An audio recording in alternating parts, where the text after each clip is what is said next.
After 70, why walking less can make you twice as healthy. 5 golden options revealed.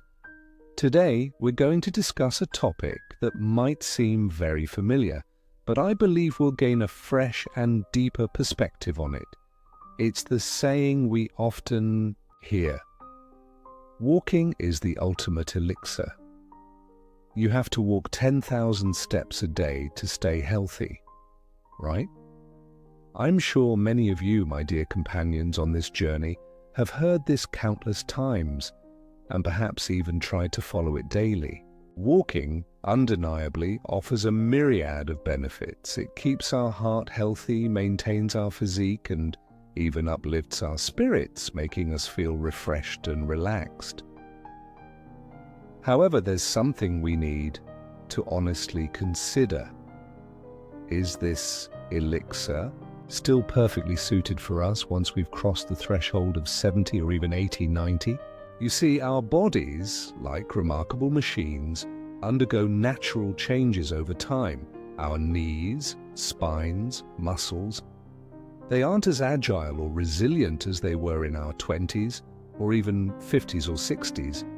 They need to be treated with more care, with special attention. So is forcing ourselves to walk a lot, covering long distances, truly the best approach for our health now? Or do we need a different, smarter approach that's more in tune with our body's current needs? In today's episode, I want to share with you a new philosophy, a shift in how we view exercise after 70.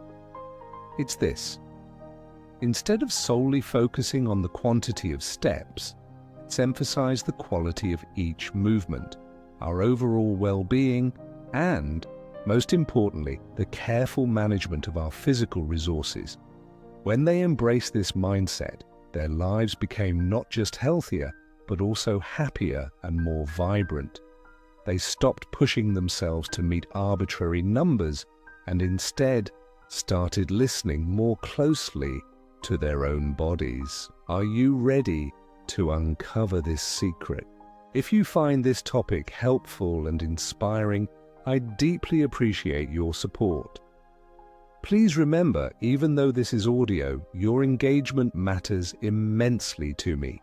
If you find this episode valuable, please share it with your loved ones or leave a positive review on the platform where you're listening. And if this is your first time tuning into HealthyBoomer, be sure to follow the channel so you don't miss any future episodes about senior health that I pour my heart into sharing. Oh, one quick question for you before we dive in. If you've ever thought more walking is always better, or if you're wondering about exercising in your later years, please comment 1 below. If you feel this content doesn't quite align with your views, or if you have a different perspective, please comment "Washro" to let me know so I can improve future episodes. I always want to hear from you. Now let's explore why walking less might actually be more beneficial for our health after 70. Part 1. The benefits of reducing excessive walking in old age. Listening to your body. Imagine this. When we were younger, our bodies were like brand new cars, cruising effortlessly. But as we reach our 70s, that car has already traveled hundreds of thousands of miles, hasn't it? Parts naturally start to wear down, needing more careful maintenance. Walking, while a wonderful form of exercise, can sometimes do more harm than good for older adults if done excessively or beyond our current capacity. Why? It's quite simple. Energy conservation. Our aging bodies don't produce energy as abundantly as they once did. Every step, every activity expends energy.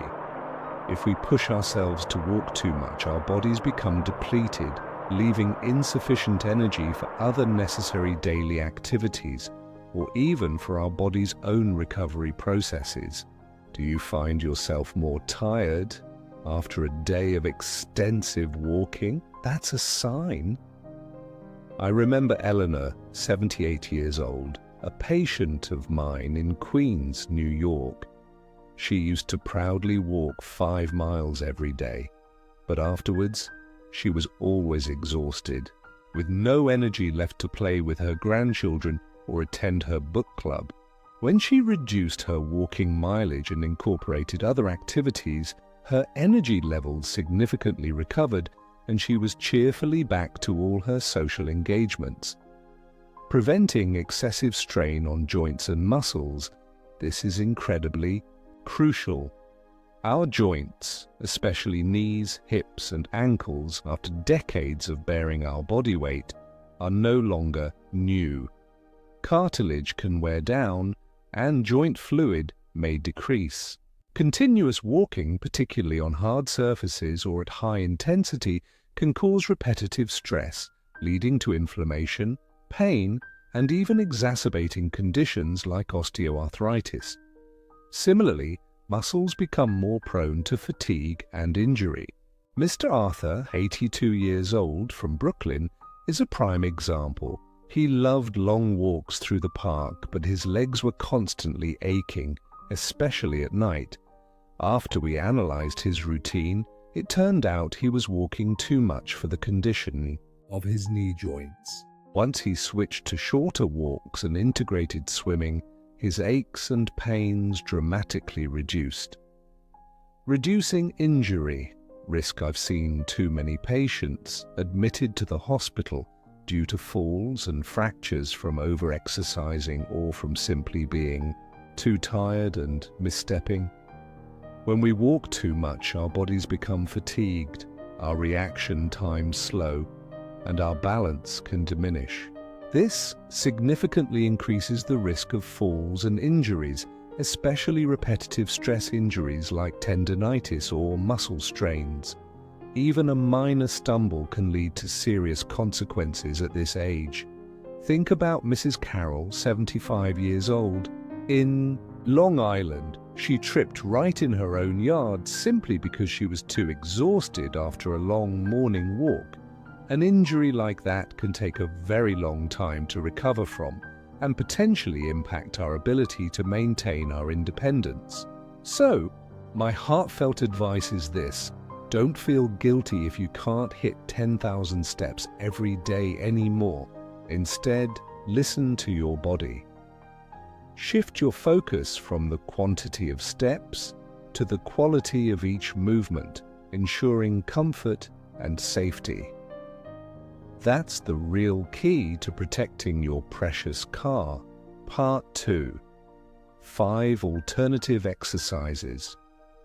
After 70, smart health investments. Hearing this, you might be thinking, okay, so I shouldn't walk as much, but I still want to stay active and healthy, right? Absolutely. Activity is essential. The issue isn't about being inactive, but about how we stay active to suit our changing bodies. I'd like to introduce 5 alternative forms of exercise that I believe will be smart investments for your health after 70. Focus on strength and balance. The foundation of independence. Do you know what's most important for maintaining your quality of life as you age? It's the ability to take care of yourself, to move around independently, and to do the things you love. And this depends greatly on muscle strength and balance. Strength. Resistance exercises with light resistance bands, small hand weights, or even just your own body weight will help maintain and build muscle mass. You don't need to lift heavy like an athlete. Simple movements like leg raises, arm raises, and controlled sit-to-stands from a chair are perfect. These exercises make it easier to carry groceries, get up from a chair, or simply walk steadily without getting winded.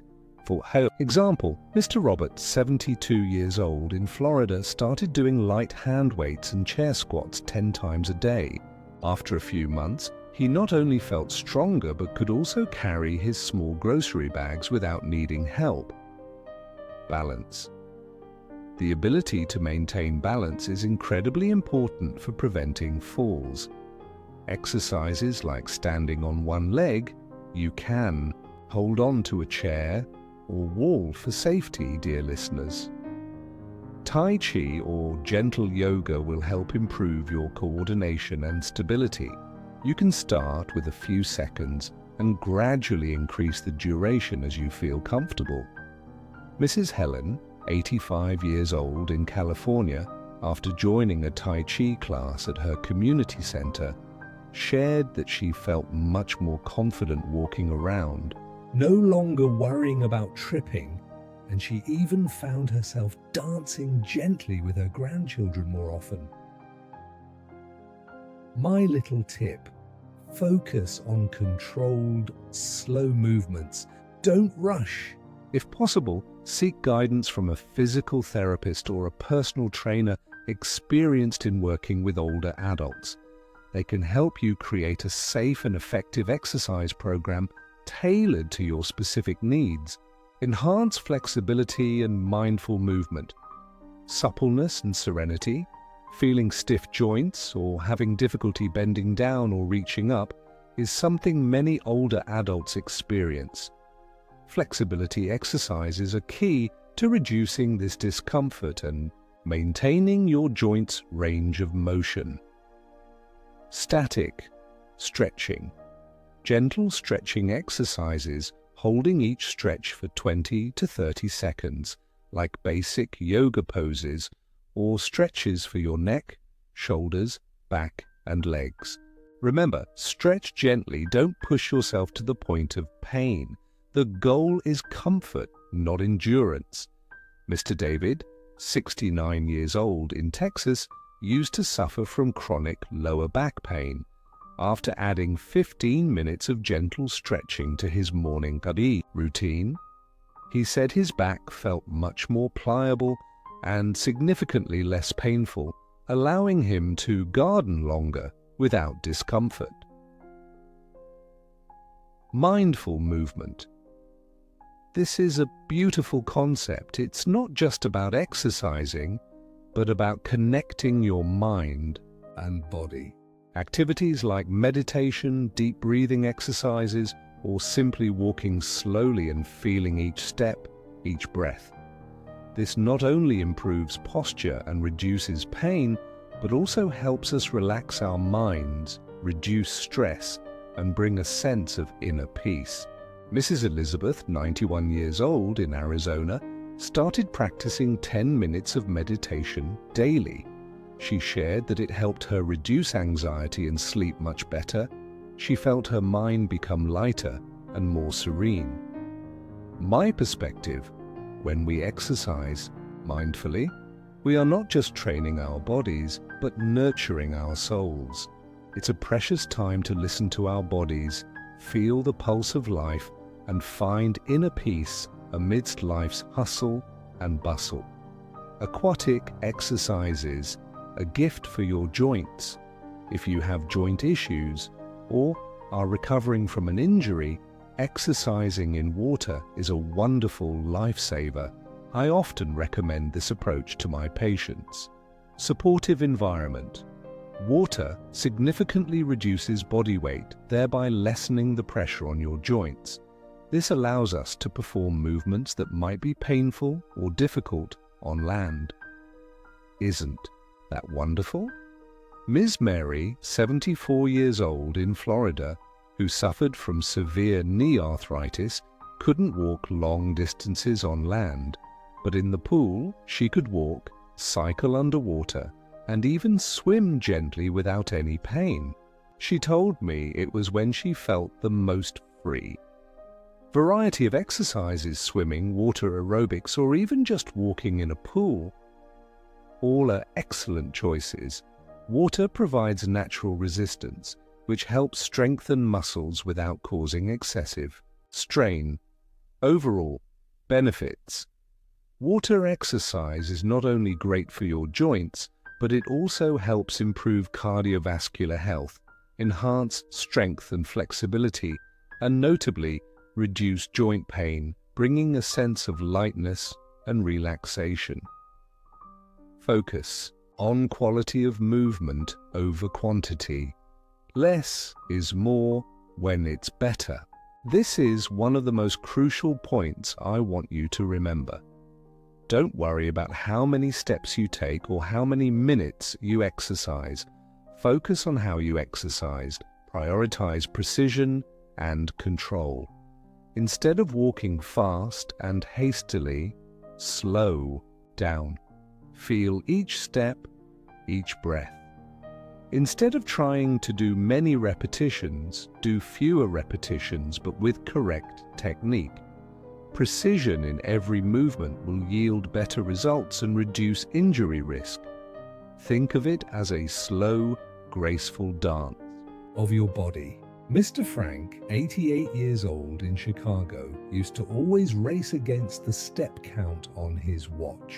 But after being guided to focus on slow, controlled walking, feeling each step, he said he felt much stronger and no longer experienced ankle pain. He now enjoys leisurely walks in his garden without any worries. Listen to your body. This is the most important advice I always give my patients. Our body is our best teacher. If you feel pain or fatigue, rest. Don't push yourself beyond your limits of discomfort. Avoid exhaustion. Our goal is to preserve energy, not to deplete it. Exercising within your capacity will leave you feeling refreshed and energized after your workout, not utterly exhausted and worn out. Let exercise be a joy, not a burden. When we focus on quality, we build endurance sustainably, minimize injury, risks, and truly foster an active, healthy lifestyle free from unnecessary pressure. Preparation and a safe environment. Prevention is better than cure. Finally, but no less important, are preparation and your exercise environment. Always prioritize safety, dear listeners, appropriate footwear and clothing. This might sound simple, but it's crucial for preventing injuries and ensuring comfort. Good, well-fitting shoes with good grip will protect your feet and joints. Comfortable, moisture-wicking clothing will keep you at ease during activity, whether indoors or outdoors. I've seen many falls simply because someone was wearing inappropriate slippers while exercising. Safe environment.